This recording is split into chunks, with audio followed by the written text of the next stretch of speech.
Bienvenidos a Tus Derechos, este programa que es producido por el Tribunal Constitucional y por TV Perú y que busca hacer conocer el contenido de los derechos, y hoy día vamos a revisar el caso Fonavi, para lo cual los vamos a dejar con el siguiente informe. El Fondo Nacional de Vivienda fue creado por el Decreto Ley número 22591 el 30 de junio de 1979, a finales del gobierno militar del presidente Morales Bermúdez, y tuvo como finalidad satisfacer en forma progresiva la necesidad de vivienda de los trabajadores. Contribuyeron a este fondo trabajadores dependientes e independientes, empleadores y el Estado. En el caso de los trabajadores, la contribución obligatoria era del 1% de su remuneración. El Fonavi estuvo vigente desde el 1 de julio de 1979 hasta el 31 de agosto de 1998, fecha en que se sustituyó dicha contribución por el Impuesto Extraordinario de Solidaridad. Pero como es de público conocimiento, gran parte de estos recursos del Fonavi tuvieron otro destino, pues no se cumplió con el fin establecido. Desde entonces, diversos procesos judiciales se han entablado para lograr que se devuelvan los aportes de los fonavistas. Luego de un último proceso de inconstitucionalidad sobre Fonavi, el Tribunal Constitucional expidió una sentencia por la que interpretó que el hecho de cerrar la lista de inscripción de los fonavistas al 31 de agosto del 2014, como se establecía en la Ley de Presupuesto del año 2004, constituía una restricción indebida del derecho de propiedad. Posteriormente, el Tribunal Constitucional dispuso pagar de inmediato a los aportantes inscritos al 31 de agosto de 2014 y finalmente precisó que en caso resulten insuficientes los recursos efectivamente recaudados de los aportantes de los trabajadores al Fonavi para el pago de quienes se inscribieron después del 31 de agosto del 2014, la Comisión Ad hoc del Fonavi deberá recuperar los fondos necesarios, pudiendo incluso utilizar los recursos que corresponden a pasivos del Estado al Fonavi por cualquier concepto. Y ese fue el informe que siempre nos ayuda para poner en contexto el programa y tener claro que el Fonavi, que es esta contribución que dieron los trabajadores para satisfacer su necesidad de vivienda, pues en los hechos resultó que no fue directamente a ese fondo, al Fondo de Vivienda, y fueron muy pocas las personas que se vieron beneficiadas con él. Eso generó una ola de reclamos de mucha gente que con justa razón hacía notar que lo que ellos habían aportado ni siquiera había llegado a ese fondo que se esperaba, que era el Fondo de Vivienda llamado el Fonavi, y que lo administraba el Banco de Vivienda, que era una entidad distinta inclusive al Estado. Aquí se han dado muchas marchas y contramarchas, pronunciamientos judiciales van y vienen, pues finalmente tenemos ya algunas luces sobre el tema que ha dado el Tribunal Constitucional mediante su sentencia, así que en esta oportunidad la vamos a revisar luego de la pausa.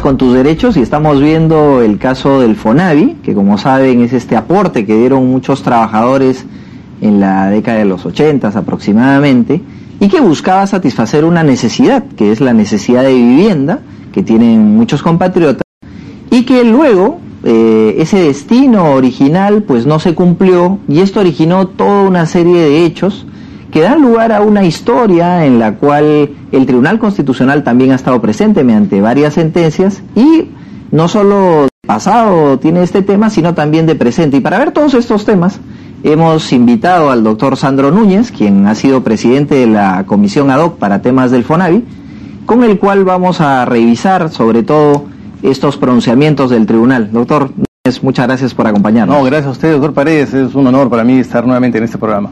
Muy amable. Bueno, quisiera que nos ayude recordando un poco esta historia reciente que ha tenido el Fonavi para entrar, digamos, poco a poco al último de los pronunciamientos que ha tenido el tribunal. Bueno, y vaya que en realidad el tribunal ha tenido injerencia en el tema del Fonavi. Recordemos todos que la primera sentencia que se dicta es mediante un amparo que resolvió un problema generado en el Jurado Nacional de Elecciones respecto a que si era posible llevar este problema a referéndum o no. Y el tribunal en ese entonces, con esa conformación, declaró que sí. reanuló las sentencias de las resoluciones del Jurado Nacional de Elecciones y esto dio pie a que pueda llevarse a cabo un referéndum.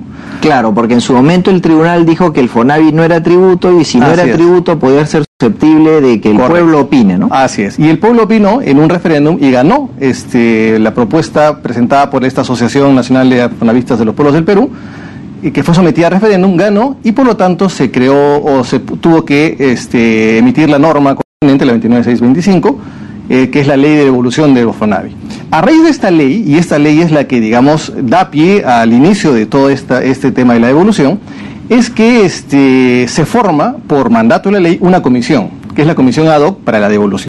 Y esta comisión tenía básicamente dos funciones: normar la ley, reglamentarla, y ejecutar el tema de la devolución. Esas eran sus dos funciones principales. De acuerdo.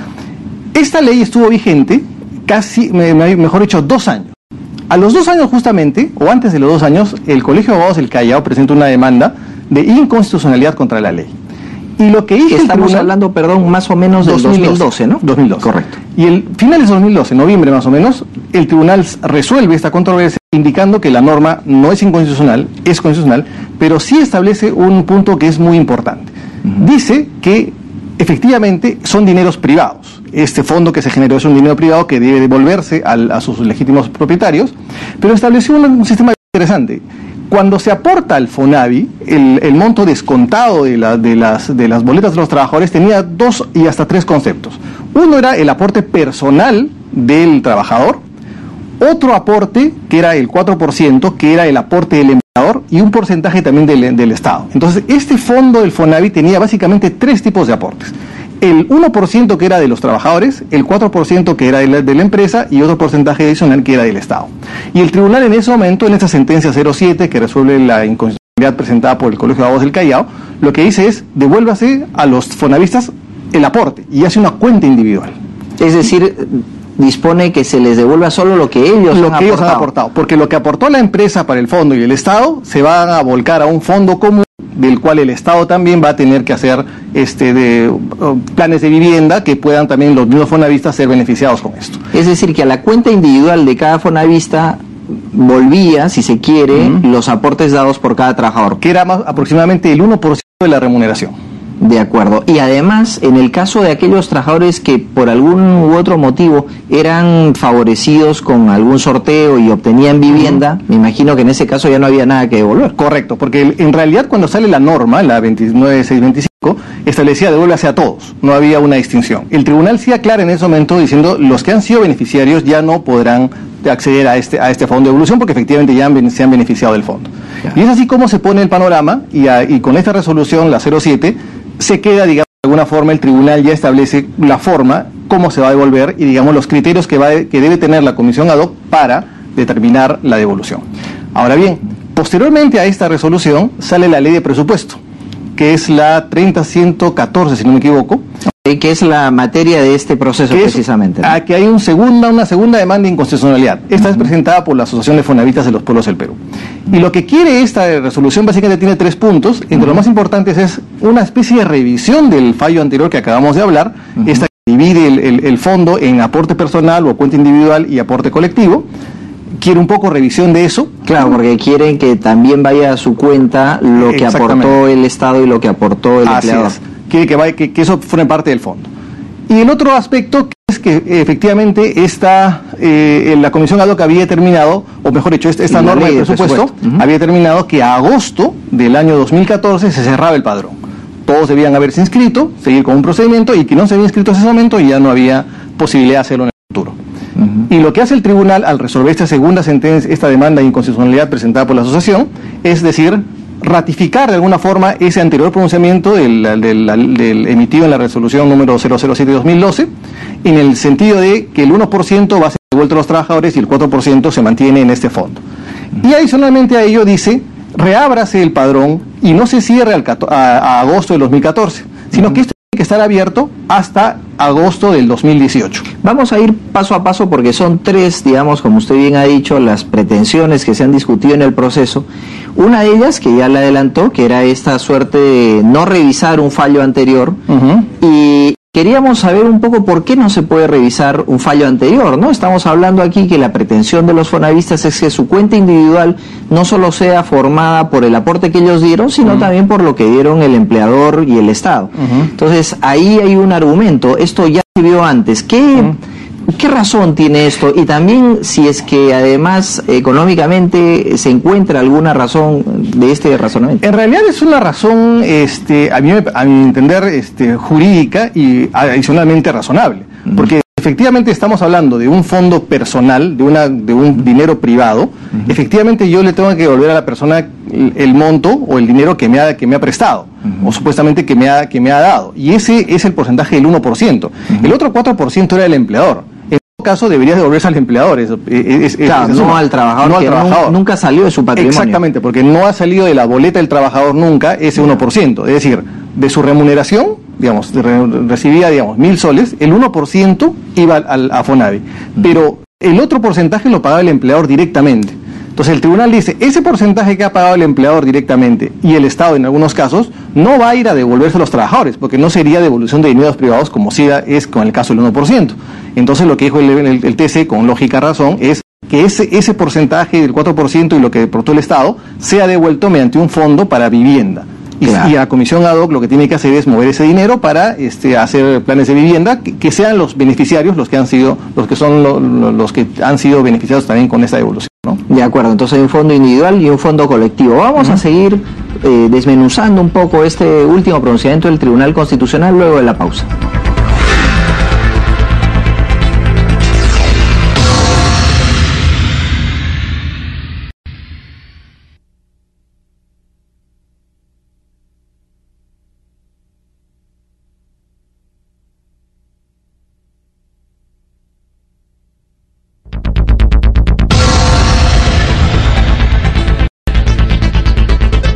Seguimos con el programa Tus Derechos, estamos revisando la sentencia última del Tribunal Constitucional sobre el caso Fonavi y estamos con el doctor Sandro Núñez, quien fue presidente de la comisión ad hoc y por lo tanto maneja estos temas con solvencia.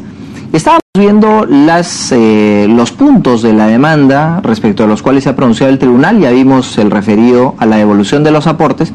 Había un segundo, más de tipo procesal si se quiere, que carecía del dictamen de la Comisión de Presupuesto y Cuenta General de la República, este proyecto de ley de presupuesto, precisamente, y el tribunal lo salvó diciendo que en realidad era una atribución de los congresistas y por lo tanto se declaró infundada la demanda. Y hubo un tercer punto que era sobre el que me quería detener un momento respecto al padrón. Recuérdanos exactamente qué dijo el tribunal al respecto. Mire, debo explicar algo previamente para que la gente entienda. Esto es, el Fonavi es como si fuera o el fondo del Fonavi es como si fuera una torta. Entonces, si yo tuviera una reunión y yo tengo una torta, debo saber cuántos invitados tengo para saber cuántas porciones de la torta voy a repartir, o mi torta en cuántas veces la tengo que partir. Si tengo 10 invitados, la repartiré en 10 porciones. Si tengo 20, tendré que achicar un poco la porción de la torta y repartirla así. Entonces, el Fonavi básicamente es como eso, como un fondo, como una torta que va a tener que ser repartida en cuantos invitados hayan al tema. Y estos invitados justamente es el padrón. El padrón es lo que nos va a indicar cuántas son las personas aportantes al Fonavi que han sido o que deben ser las beneficiarias con esta devolución. Entonces, ¿qué hizo la comisión ad hoc siguiendo, con las normas establecidas? Dijo que a agosto de este año, del año pasado, del año 2014, se cerraba el padrón. Todos los que eran beneficiarios o las personas que eran descendientes o tenían herencia sobre el tema del Fonavi podían inscribirse ante la comisión. Entonces, la gente se inscribió. Claro, y eso lo validó la ley de presupuesto. Exactamente, ¿no? Eso fue validado por la ley de presupuesto. Y a agosto del año pasado se cerró el padrón y dijeron solamente estos van a ser los beneficiarios, o mejor dicho, los posibles beneficiarios. Cuando se presenta esa ley de inconstitucionalidad, esta sentencia de inconstitucionalidad, cuando sale emitida por el tribunal, se dice, no señores, no se cierre el padrón al 2014, tiene que abrirse hasta el año que ha hecho la ley, que son 6 años. Y reabrió el padrón hasta el año 2018. Hasta 8 años, perdón, hasta el 2018. Entonces, de alguna forma el tribunal declaró inconstitucional la norma de presupuesto solamente en ese sentido, en decir que este padrón de afiliados sea reabierto y posiblemente inscritos hasta el 2018. Y buscando una razón a esta decisión del tribunal, uno podría entender que mientras el Estado ha tenido 8 años o tiene 8 años para pagar, quizás sonaba muy injusto que los fonavistas para inscribirse y por ende para cobrar tengan menos de esos 8 años. Exactamente, ¿no? Que es un criterio lógico, ¿no? Finalmente. Ahora bien, no perdamos de vista que las personas que son beneficiarios de Fonavi han sido personas que han aportado en los años 70, años 80. Entonces, a la fecha son personas pues que tienen una mayoría obviamente evidente y que efectivamente no están muy al día pues en todos estos temas informáticos y de alguna forma que es la situación que se ha presentado hoy en día y la única forma de hacer los registros y contar con ellos. Entonces yo creo que es con una excelente lógica el tribunal establece un periodo mayor para que este padrón sea reabierto y la gente se pueda inscribir. Claro. Ahora bien, claro, lo que pasa es que la inscripción era un poco complicada porque había que primero presentar un documento para inscribirse y después presentar una lista de lugares en los que donde había trabajado, y si no presentaban todo eso, no entraban como fonavistas. Ahora, digamos, con esta situación que genera a raíz de la sentencia, la Comisión Ad Hoc va a tener que emitir nuevamente una directiva en la cual puede decir se reabre el padrón para que en la siguiente convocatoria, la siguiente vez que toque pagar estos beneficios, sean considerados estas personas, ¿no? Hay 2 plazos ahí interesantes para deslindar en todo caso. Uno es el plazo para la inscripción, ¿no? Que como hemos visto, el tribunal ha entendido que debe ser de 8 años. Pero hay otro plazo que es el plazo para el pago, es decir, el plazo que tiene más bien el Estado que honrar, y que será de 8 años a partir de la entrega del certificado de reconocimiento. Así es. Y aquí también la lógica del tribunal, entiendo, es cómo exijo que el 31 de agosto se cierre el padrón cuando ni siquiera se han entregado los certificados de reconocimiento. Así es, correcto. Que el certificado de reconocimiento básicamente pues es el título que acredita a la persona cuántas aportaciones ha hecho, digamos, del Fonavi. Y eso obviamente es la lógica que está establecida en la sentencia, ¿no? Claro, es decir, el certificado de aportaciones ya me permite saber que a partir de ese momento el Estado tiene 8 años para pagar. Así es, correcto. ¿No? Y es más, también puede tener 2 años para reclamar de repente, ¿no? Que es, digamos, una posibilidad, digamos. Yo veo que yo tengo en mi contabilidad, no sé, 100 aportaciones y me han reconocido solamente 30 o 40, podré reclamar, digamos, las restantes, ¿no? Y un aspecto que se da luego con una aclaración que presenta la parte demandada, en este caso el Congreso de la República, es un poco siguiendo este ejemplo tan didáctico de la torta, es el Congreso dice, pero si la torta ya está preparada y ya sabemos cuántas tajadas tienen que dar, lo que usted nos dice, tribunal, de reabrir el padrón es en el fondo ampliar las tajadas respecto de otra torta, porque esta ya terminó. Sí. Claro, en realidad lo que pasa ahí es que el tribunal cuando emite la primera aclaración, o la aclaración, mejor dicho, en términos reales, lo que dice es la comisión debe gestionar el fondo para que se puedan abrir estos nuevos pagos. Entonces, parece ser que el Congreso entendió que ese reabrir el fondo o establecer los recursos para que se generen esos pagos podría entenderse que se deban cobrar nuevos impuestos o generar algún tributo respecto a ese tema. Cuando en realidad no fue así, siempre se entendió, por lo menos creo que ese ha sido el criterio de tribunales, señores, lo que tiene que hacer la Comisión Ad Hoc es mover el fondo, hacerla, porque el fondo tiene hoy día colocaciones y recuperaciones que efectuar. Entonces, obviamente claro, ustedes tienen una suma hoy día, pero esa no es la única suma. Existen también otros adeudos que tienen empresas con el fondo, y lo que tiene que hacer la comisión es hacer las recuperaciones del caso.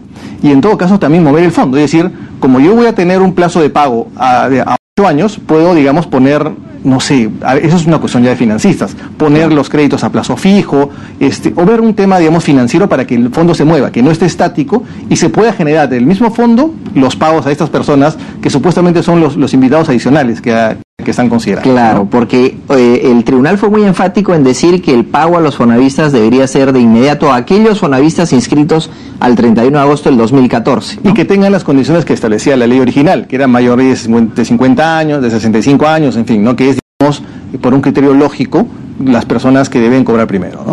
Claro, y ahora cuando en esa reposición, es decir, ese segundo pronunciamiento posterior a la sentencia que hace el Tribunal Constitucional, le dice al Estado que cobre los adeudos que le tiene al Fonavi, en realidad, mejor dicho, que pague los adeudos que le tiene al Fonavi, de esa manera ya se soluciona un poco el asunto, porque hubo un momento de dificultad de ejecución de la sentencia y tenemos ya un cronograma aparentemente pacífico, en el sentido de que ya van a comenzar a hacerse los pagos. Correcto, ya hay una primera lista ya publicada, y ya al 17 de enero deberían estarse pagando ya los primeros certificados, con una tramitación muy sencilla, y eso sí hay que aclararlo y ser muy enfáticos con los fonavistas.